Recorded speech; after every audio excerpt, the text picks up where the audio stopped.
Singer Suresh Kumar.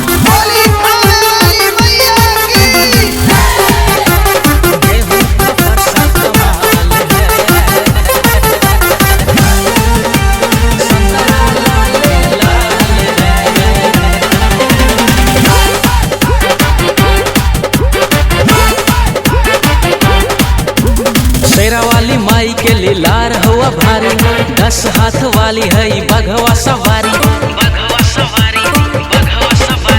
शेरा वाली माई के लीलार हुआ भारी, 10 हाथ वाली है बघवा सवारी। चारों धाम तेरा धमाल है,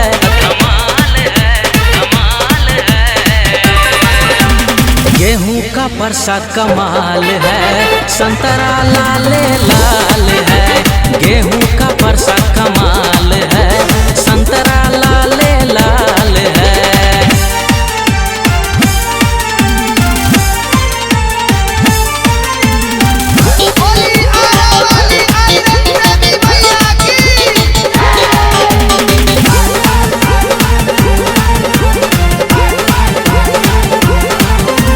तू ही तो माई मुझे भाती है, दुनिया तो अपने में घाती है।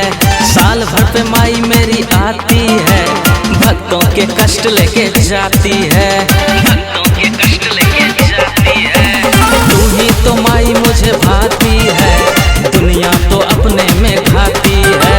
साल भर पे माई मेरी आती है, भक्तों के कष्ट लेके जाती है। तेरे लिए मुझ में मलाल है,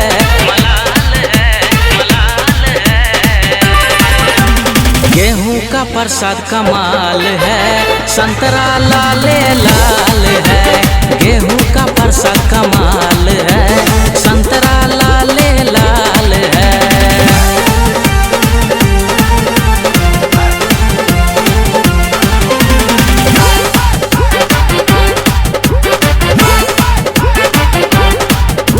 माई तो सबसे निराली है, दशहरा में लगता दिवाली है। साथ तेरे आती माँ काली है, सारा जग नाम शेरा वाली है। माई तो सबसे निराली है, दशहरा में लगता दिवाली है। साथ तेरे आती माँ काली है, सारा जग नाम शेरा वाली है। तेरे घर पे आने से मालामाल है,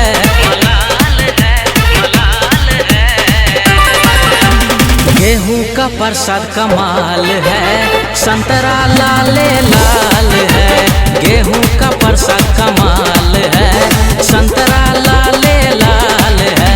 शेरा वाली माई के लीलार हुआ भारी, 10 हाथ वाली है बघवा सवारी। चारों धाम तेरा धमाल है,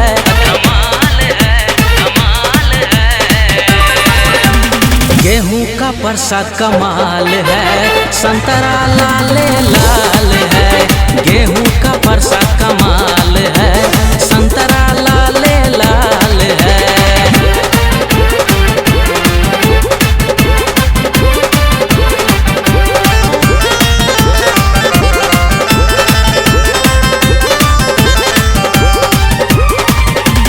सिंगर सुरेश कुमार।